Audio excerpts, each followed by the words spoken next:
To everyone joining us from the UK and from Europe, and good morning to everyone joining from the States, and good whatever time of day it is for everyone else. Thanks for taking a few minutes out of your day to be with us today.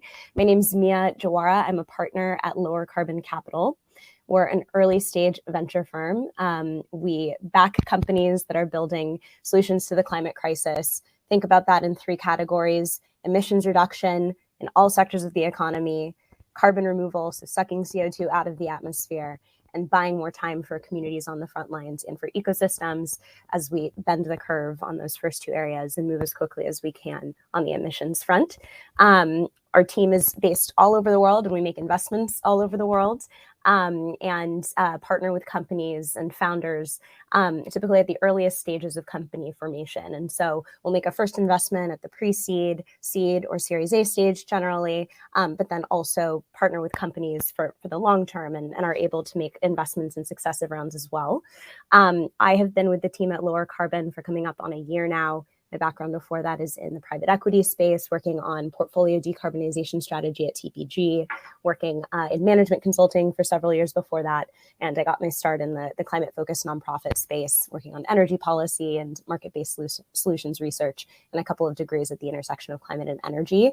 We're really excited to be chatting with you today on how to unfuck the planet. And I hope that Maiko's ready to bleep me if that was not kosher to say, but that is our tagline and kind of the theme of our chat today. I have with me here Clay Dumas, who's a co-founding partner of LowerCarbon, and would love to spend the next 20 minutes really just Clay and I going back and forth, asking each other some questions and sharing our perspectives on what we're seeing in the climate tech space, on some of the ethos behind LowerCarbon and how we see the world in the climate tech landscape, and then also make some time for questions from you all, which we're really excited to hear from you. And so Clay, I'm going to kick off by just asking you a quick question. So first, I think it'd be great if you could introduce yourself at the top of this response. But my question for you, you've been at LowerCarbon since the beginning. And from my time here, I can definitely say that we are far from your average venture firm, and we take a pretty unique approach to climate investing. Can you talk a little bit about the LowerCarbon origin story, maybe some of the tenets that have been foundational since day one? You know, where did your, Chris, and Crystal's desire to unfuck the planet come from? And how did that initial impulse get kind of coded into the LowerCarbon DNA? Sure. I also just want to note how unusual it is that we have like 20 minutes to like casually chat. So busy usually, this doesn't happen. Thanks for the intro, Mia. So Chris and Crystal came to this work after a decade building lowercase capital, which was on just a multiples return basis, one of the most successful early stage funds of all time. I came to this work from a very different direction. I spent a decade working for Barack Obama on his campaigns and in the White House. And the only thing that was for sure at the beginning of this process is that we were going to call it lower carbon capital because it was a derivative of lowercase capital. But everything else we didn't take for granted. It wasn't obvious to us that investing was going to be the way to scale up these solutions. In fact, we spent a lot of time, and you know this, with a lot of philanthropists and just like in the lab with research groups trying to understand where we could accelerate things the most. And it wasn't obvious to us that one path was going to be faster and more efficient than the others. It wasn't until we really kind of understood some of the like underlying technological transformations that had taken place that enabled this new phase of what we now call climate tech. But back then we were still thinking of as like kind of the next iteration of clean tech, that we realized that this time would be different, that there was just this like dramatic and secular shift in the cost of renewable energy, that electrochemistry had experienced some massive breakthroughs as a result of scaling up battery supply chains for a few decades, that there were these incredible revolutions taking place in synthetic biology and our ability to read, write, and edit DNA, that everything was going so fast because of machine learning and AI.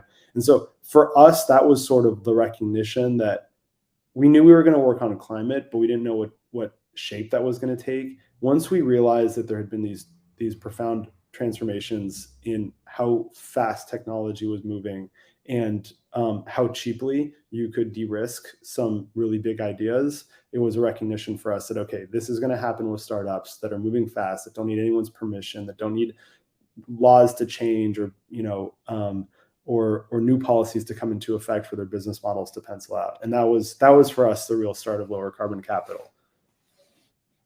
Yeah, and I know like a core part of our theory of change is we're only really going to move the needle if we invest in the technologies, the products, the services that appeal not just to, the hundreds of millions, maybe a billion, hopefully soon, and more, but people who really care about the climate and hold that as core to their decisions about behavior and purchasing behavior and kind of how they consume and move through the world, not just for those folks, but for the masses who care about cost, they care about performance, they care about taste, they care about all of these other things, and are not necessarily holding climate as central. For a large swath of the planet, you think about the Maslow hierarchy of needs, that like thinking about climate and environment is unfortunately not top of the list because there are so many other things they're trying to balance and consider.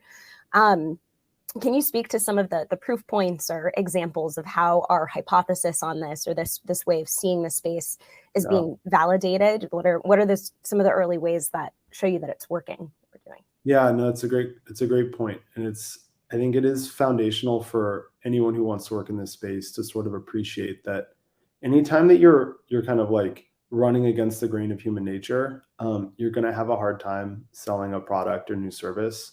And climate is a really great example where if we're just trying to persuade people to like do more with less, have smaller homes, drive their cars less, not take airplanes around the world, eat less protein, we are talking to a smaller and smaller chunk of like the total human family. And from a climate standpoint, that doesn't work. We need solutions that scale really, really broadly. And so from our standpoint, we were looking for companies that were developing products that were just better, faster, cheaper, tastier, healthier, had better supply chains, were more performant, and also as a perk were lower carbon. I think one of the first companies that really kind of like opened our minds to what this could look like was Solugen, who were developing chemicals from enzymes instead of oil. For those of you out there who know this space, sorry if this sounds a little pedantic, but for all the oil that we take out of the Earth's crust, while only a very small volume goes into making chemicals, it's a very profitable slice of the total barrel. And we make almost all the essential commodity chemicals that function as the building blocks of our economy from oil. And Solugen had this kind of breakthrough revelation that we could engineer enzymes to make those chemicals for us instead of having to use oil and carbon from the Earth's crust as the input. And the products that they were making were just better and cheaper and more efficient to produce. They didn't have to, they didn't require as much capex. What a plant that would cost $1 billion if you were making it from petrochemicals, they could make with tens of millions of dollars. And the product itself had software-like margins. And the beautiful thing about it is they were selling it to people in the oil and gas sector that in some cases didn't even know that it had a better carbon footprint. All they knew was it's more efficient, it's down the street, we pay a little bit less for it. And it's chemically the exact same as the hydrogen peroxide we bought last week. And those are the kinds of companies and products that really inspire us. In some ways, they're the ones that feel the most mundane because ideally you don't even notice that something has changed. And for us, as we look at global supply chains and how to impact things at a 8 billion person level, those are the kinds of products that we're on the hunt for. Yeah. I mean, I agree with that. I'm thinking about a company in our portfolio called Arctic that uses thermoelectric coolers to decarbonize cold chain. And not only are they, reducing the cost of all of the single-use packaging that's used in the biopharmaceutical sector and in grocery, and reducing costs that way, but they're also adding the software layer on top of it that allows for tracking things. And so it's just a fundamentally better product. It's a better experience for their customers than kind of, and they're moving beyond these really like archaic and inefficient ways of doing things to something that's just fundamentally better, fundamentally more efficient, and also happens to be reducing emissions from refrigerated trucks and from all of the packaging waste that is generated. And that one's a good example because like when you talk to Hannah from Arctic, like the first time that you like take a seat and like realize that we ship a lot of like critical vaccines and other healthcare products just in cardboard boxes with dry ice, and you realize that that is like a critical element of our public health and safety system around the entire world, you sort of start to pull your hair out to think that, to your point, we rely on these like extremely rudimentary technologies that on top of everything else are really, really inefficient and they're very expensive. Yeah. So, yeah. And they limit access. Like that type of system can only extend so far versus having, you know, a machine that is highly insulated and can kind of sit in a really warm environment for a long period of time. And yeah, so I think so the most interesting companies in our portfolio that we invest in are ones that are kind of solving for multiple pain points, right? And climate is often just one of them, and carbon is just one of them. Okay, so with all of that in mind, Clay, and to make sure we stay true to the description and give the people what they want here, it's like what is the most impactful thing from your standpoint that the average person can do to help unfuck the planet? You know, where do we need the most hands on deck right now for the folks that are sitting watching this, which I think are folks from a range of backgrounds, including founders or prospective founders, but maybe also folks who are just, you know, interested in climate tech. What can folks do? Yeah, this is an important question, and it's probably, I mean, I know you get this all the time, and it's one that we field constantly through our website and our friends and everywhere else. When we started LowerCarbon, even before like getting into the specifics of what our firm does, I think there was a recognition that we need a lot of new technology. We have solar and wind, and that's going to be really important for decarbonizing our electricity sector, but we need a lot of other new technologies to exist to get to zero. But we were confident based on the new starts we were seeing, the founders that were coming into our inbox, that we were ultimately going to get there. Then we needed capital to follow. And it was our kind of belief early on that once you had a few winners that could show what it would look like to reformulate these trillion-dollar industries, that capital would follow. And we're definitely seeing that now, not just from corporates and investors, but literally trillions of dollars from governments around the world. The third thing that had to fall into place, and for me, this is the long pole in the tent, is we needed talent to come build these companies. And it's not just that we need talent to leave Netflix because they're tired of trying to get people to watch movies at 2 a.m. and to come work on some more meaningful data problem, or Facebook or Meta, or, you know, name your FANG company. We need literally millions of people to switch their careers into something climate related. Because if every smart, industrious, dynamic, creative person that, you know, you and I and everybody on this call knows isn't working on climate for at least part of their week in a decade or so, we're cooked. It's too big of a problem that requires too much human capital to solve, that if we don't have everyone that's like kind of pitching in, we're not going to get there. And so I think the thing I would leave everybody with today, I mean, there's all kinds of tips and tricks for reducing your household emissions and living your life a little bit more efficiently. And while that's important, much more critical is to figure out how to use your time and energy in the service of getting to zero. The good news is today, you don't have to trade off between like a job where you can be well paid and feel like you have tons of upside in the outcome if you're an entrepreneur, or if you want to go into work, and if you want to go into work in a startup, and a job where you can have massive impact on the climate. And the other thing that is important here, because so many people will come to us and say, well, I don't have a PhD in physical chemistry. Like, is there a role for me in one of these companies?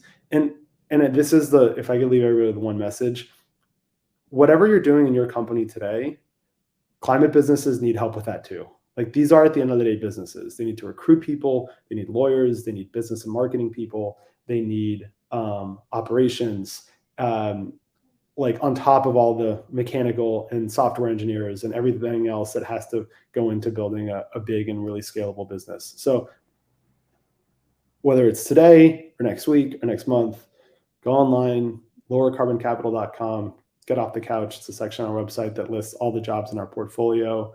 Go to climatedraft.org, which is a platform that connects people who are aspiring to work in climate with some of the most innovative and ambitious founders in the space.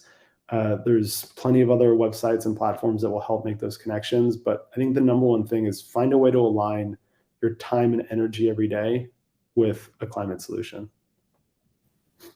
Amen. We have a question from the audience. So change is a crisis of the fantasies of self. Whenever we ask for change, like Clay is talking about, humans will resist it. What are the solutions that acknowledge that we don't have to make changes that are so big and still have impacts? You want to take this one? Sure. Well, yeah, I mean, I think in part, this is some of what is really core to our approach at LowerCarbon is making those changes as seamless and or organic as possible, and again, making them be driven by pure self-interest, right? I think like change is, it's not that it's change is difficult, but humans are very adaptable, and humans change all the time, and we've changed our society in many ways. But it's just primarily has historically been driven by ultimately human interest, and that's kind of part of what has gotten us in the position that we're in right now. And so I don't think that all. I think if you're aligning change in the direction that again also aligns with improving quality of life, with abundance, with not having to sacrifice things, change actually ends up becoming relatively straightforward. And I think there are a number of companies in our portfolio that demonstrate that, right? So Arctic is an example where it's changing in a direction that will ultimately, make some person in the supply chain of some biopharmaceutical company a hero who found all of these ways to reduce cost from this packaging and from this really inefficient process currently, and it's making their life easier. And so that is a change that is that is organic and easy to make. And so I think it's just the direction, right? Instead of going against the grain of change and of evolution, of adaptation, like kind of getting in line with it and learning from the ways that humans have operated in the past. And I think basically every solution in the LowerCarbon portfolio, we attempt to do that. And so you can kind of go to our webpage and look at every company we've invested in, every founding team we've backed. And a lot of that is very aligned with that theory of change. You want to take this one? Yeah, great. So the second question, the company seems to have come from a more digital focused space at lowercase. What did you have to change to work impactful in climate tech? How do you deal with the slower pace in hard tech? Well, so the first thing that I would say is, to Clay's point, a lot of the foundation of LowerCarbon came from seeing this acceleration. I think acceleration is something, things that grow not linearly, but, in compounding growth is something that's hard for humans to wrap their minds around sometime. And I think we've seen across all of these different areas of hardware and deep tech, these acceleration curves in the way that things are being developed, right? If we think about, we announced recently a $250 million fund dedicated to nuclear fusion, right? Fusion, the big joke is it's always 10 years away. And what we've seen is, as a result of, simulation capabilities that allow for modeling out these reactions in a way where you don't need to invest in the CapEx or the hardware to be able to really iterate. And then when you end up making those investments, something's going to work. I think just these converging tailwinds in hardware mean that it actually is moving at a much quicker pace than it used to. And in the same way that starting a software company now is radically cheaper and faster than it was 20 years ago, the same is true in a lot of the sectors that we invest in hardware. Just to give one example of this, I know we're running out of time, but a few years ago, we backed a company. And when I say a company, I really should say we backed the founder, Anders Forsland, who was starting a company called Heart Aerospace in Gothenburg, Sweden. The idea was to make an electric airplane for regional air travel. At that time, Anders had one co-founder. They raised some money, a couple $1 million. When we invested, it was against the wisdom of all these folks from Boeing and Airbus who told us to run away. This thing will never fly. No one will ever want to buy it. And they took a few $1 million. They rented an airplane hangar, but they went and sat in a corner, and they spent a lot of time modeling what this plane would look like and simulating flight hours. And from there, they then started to work on the powertrain and a subscale model of the airplane. And within the span of just about a year and a half, a couple $1 million spent, they had built out enough to go sell this plane to the likes of United Airlines and Mesa and Air Canada and some of the biggest airlines in the world. And it took just a couple of years and a few $1 million in the bank, which ran against like all the preconceived ideas you might have of what is involved in starting a new aircraft build, which historically is, usually meant like hundreds of millions of dollars or billions of dollars up front, and it can only be attempted by already existing airplane manufacturers. So I think like those kinds of examples early on helped us realize that the pace of hard tech wasn't actually that much slower, and it didn't require that much more capital up front. In some cases, these companies were raising even less than their software counterparts. And so if I can leave you with anything, it's just that there's less of a trade-off today between what we perceive as like software that like goes really quickly and launches and it's in an app store, and hard tech, which now goes very quickly. They launch, they have MVPs, they're in people's homes. And the cool thing is that for a lot of our companies, way sooner than any of the web and app stuff, they're able to, because they're selling actual hardware, get access to debt and lines of credit that bring down their cost of capital way quicker than if you were just building a software company. And so that's one of the interesting dynamics here, and part of the reason why we think this space is going to be accelerating so much in the years to come. All right, well, we are at time. It's been awesome getting to just like shoot the shit with you, Clay, and to chat with everyone. Thank you for tuning in. Please visit our website. To Clay's point, one of the biggest things that everyone can do is, direct your career, direct your energy, direct the way you spend your days to climate. And so lowercarboncapital.com/get off the couch. Plenty of jobs in climate. If you are building in climate, we want to talk to you. Reach out to me. I'm Mia at lowercarboncapital.com. We're excited to hear from you. Follow us on Twitter at LowerCarbon, and add me on LinkedIn. We're excited to hear what you're building.